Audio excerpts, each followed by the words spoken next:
2025 has been absurd for action anime. Every season felt like a new battlefield, studios flexing animation budgets, characters rewriting power scaling charts, and fans arguing on Twitter like their lives depended on it. So today, we're counting down the top 10 best new action anime of 2025. The shows that didn't just throw punches, they left impact craters. Imagine getting isekai'd into your favorite anime and the weapon you bring along is a sketch pad.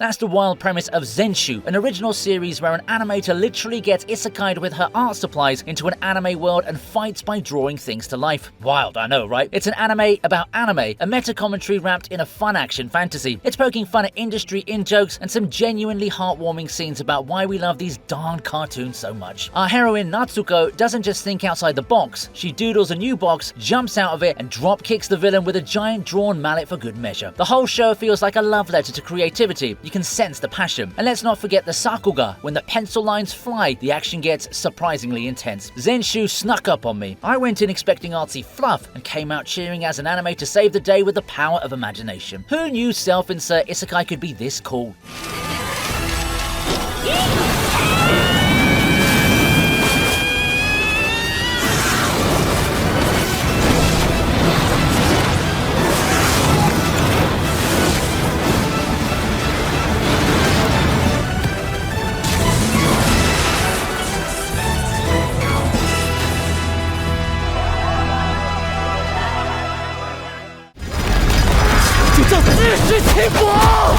Chinese animation has been leveling up lately.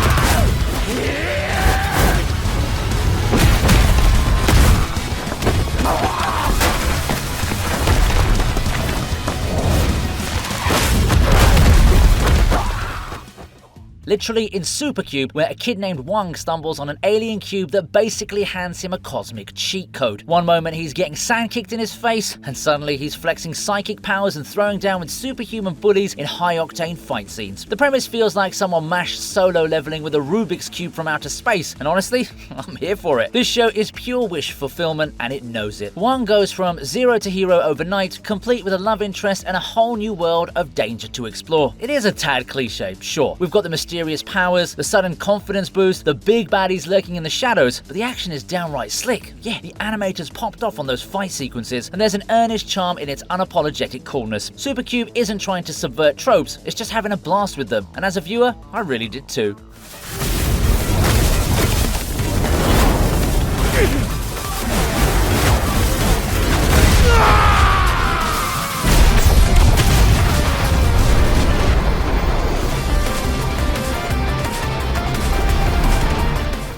I just got back from Japan, and you'd think after spending weeks bouncing between vending machines like a man on a snack speedrun, I'd be done with treats for a while. But then my December Tokyo treat and Sakurako boxes showed up at my door like two surprise quests, and honestly, resistance was futile. Tokyo Treat's snacking wonderland theme feels like winter anime energy stuffed into a box. The doubleberry Kit Kats hit like a limited edition buff, and the Merry Melon bread tastes like someone baked Christmas spirit directly into the dough. I tried a couple of snacks and I suddenly was right back in Shibuya pretending calories don't even exist. In contrast to the Tokyo Treat box, Sakurako brings you traditional and authentic Japanese snacks from local snack makers. Their holidays in Japan theme has comforting treats like matcha mochi, milk chocolate strawberries, a soothing winter tea, and even a beautiful Mino-ware indigo plate. What I love is the cultural booklet inside, snack descriptions, Japanese stories, and yes, allergy information so you know exactly what you're trying. If you want to experience Japan from home, check out the links below and use my code VINI for $5 off your first box. Big thanks to Tokyo Treat and Sakurako for sponsoring this video.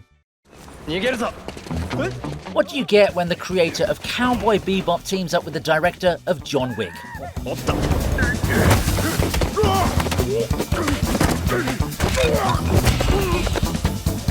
You get Lazarus, a slick sci-fi action thriller that oozes style. Set in the near future, it's about a miracle painkiller called Hapna that ends up being a ticking time bomb. Everyone who took it will drop dead in 3 years unless our ragtag team finds the missing scientist who made it. Basically, it's like Mission Impossible set in a neon-drenched future cranked to 11. This show is insanely cool. The fight choreography is on another level. I mean, unsurprising when you hear the John Wick influence. The jazz soundtrack is smoother than a vintage vinyl record, and the international cast of characters gives major cowboy bebop vibes. You'll find yourself contemplating deep questions about pain and morality, or you'll watch someone doing parkour off a futuristic skyscraper while saxophones blare. It didn't just meet my expectations, it grabbed them, flipped them, and drop-kicked them out of a high-rise window. Lazarus proves the old masters still know how to flex.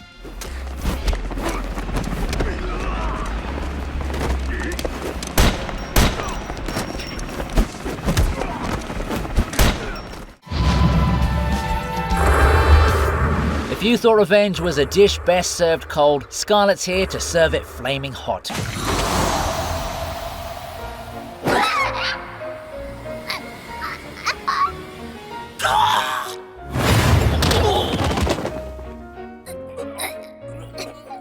This anime starts with the classic ballroom humiliation. Her slimy prince fiancé publicly dumps her with false accusations, but instead of tears, Scarlett's response is, "May I ask one final thing?" Then, wham! She decks him in front of everyone. And that's just the opening act, you know. What follows is an unexpectedly badass romp of a noblewoman turned vigilante demolishing corrupt aristocrats. Scarlett goes full renegade princess, suplexing entitled dukes and literally whipping the throne into shape. It's over the top in the best way possible. You know, I sometimes wonder how we've changed as a society, and seeing anime like this really puts my mind to ease. We went from suppressed princess to badass puncher, and that's something. Amid the chaos, Scarlett's wit and confidence shine, giving the whole show a cheeky girl power edge. I had a huge grin watching this so-called villainess become the unlikeliest action heroine of the year.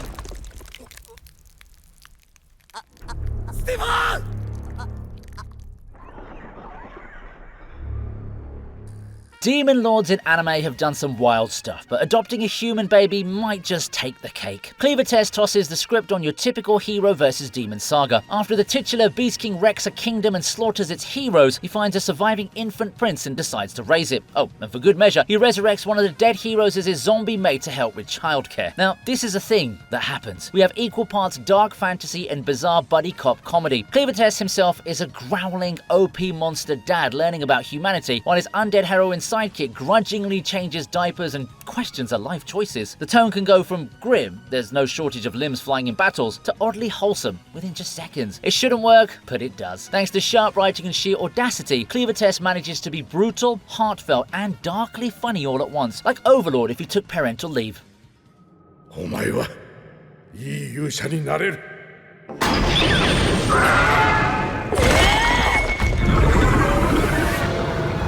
ずは呼吸だ。Meet Taro Sakamoto.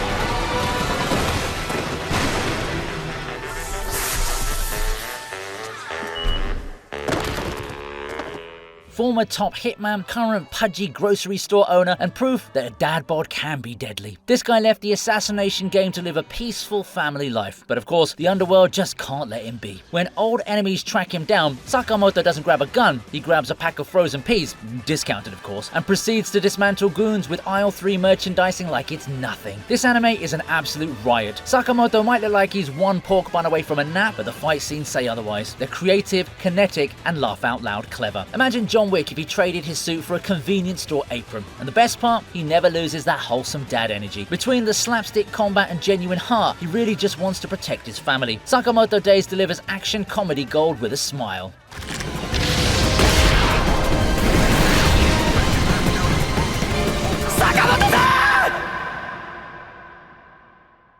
File this under things I never expected to see in anime.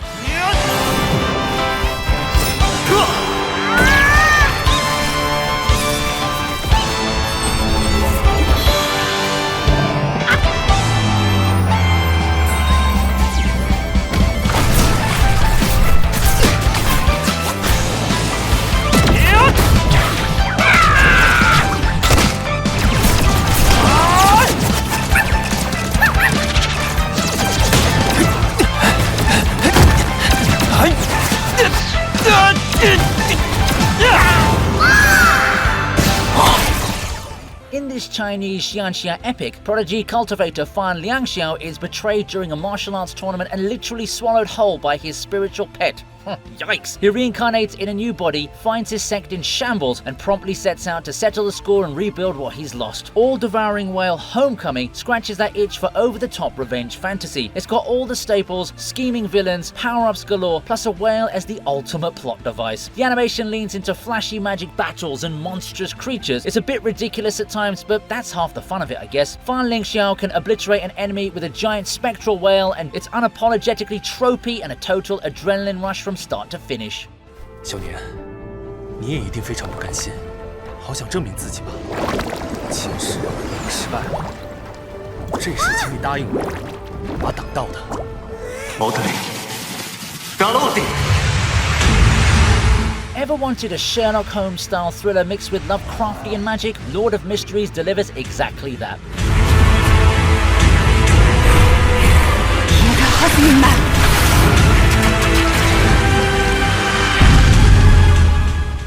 This sleeper hit from China drops a modern guy into a gritty, steam-powered 19th century fantasy world. Our protagonist wakes up as Klein Moretti, a student in a city that feels like Victorian London, if Victorian London had secret societies, eldritch gods, and people gaining superpowers by drinking spooky potions. The world building here is insane. There's an intricate lore of beyonder powers and occult rituals, and the show doesn't hold your hand. You gradually piece together how the magic potions and class-like sequences work. It's ambitious and utterly engrossing. You'll be watching a tense murder investigation with eerie supernatural undertones, only to find yourself knee-deep in a clandestine ritual that could drive a man mad. Imagine the slow burn mystery of Full Metal Alchemist fused with the atmospheric horror of Bloodborne. It's the kind of story that pulls you in deeper with each clue, and by the end, you'll be worshipping at the altar of this captivating anime.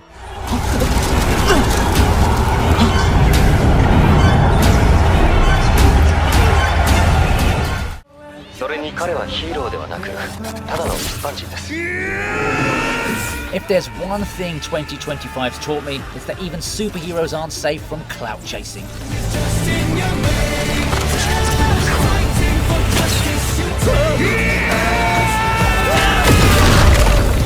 To Be Hero X imagines a world where a hero's powers come entirely from their fans' belief, so literally, popularity is power. Save a puppy on livestream? You might level up and learn to fly, but screw up and lose the crowd's trust?